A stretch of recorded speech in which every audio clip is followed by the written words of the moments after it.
Awe, Merca a despedir de ex-presidente Jimmy Carter, ex-mandatario a falecer na idade de 100 anos, riba 29 de dezembro, e Merca a dar tour honor com entiero de estado dedicado no ex-presidente Hope estima na Merca.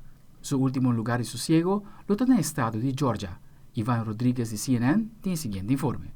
On this day of mourning, the nation is honoring former President Jimmy Carter after a beautiful service in Washington, D.C. The Carter family now returns to Georgia to Maranatha Baptist Church here in Plains, where Carter taught Sunday school for decades, for a private funeral service. A national day of mourning to honor and celebrate the life of former President Jimmy Carter. My grandfather spent the entire time I've known him helping those in need. The National Cathedral in Washington filled with his family, friends, and fellow leaders, including all 5 living presidents, to say their final goodbyes. Jimmy Carter's friendship taught me, and through his life taught me, the strength of character is more than title or the power we hold. Thursday's state funeral wrapping up 6 days of services to remember the 39th president, including ceremonies at Joint Base Andrews, the U.S. Navy Memorial, and then lying in state in the U.S. Capitol, where mourners paid their respects.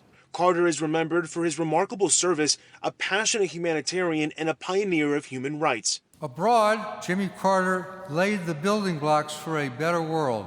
In 2002, Carter was awarded the Nobel Peace Prize, while he gained international attention for his decades of work to establish peaceful solutions to conflicts. He came from humble beginnings, starting out as a peanut farmer in Plains, Georgia. They were small-town people who never forgot who they were and where they were from. Carter's hometown of Plains held a special place in his heart. It will also be his final resting place.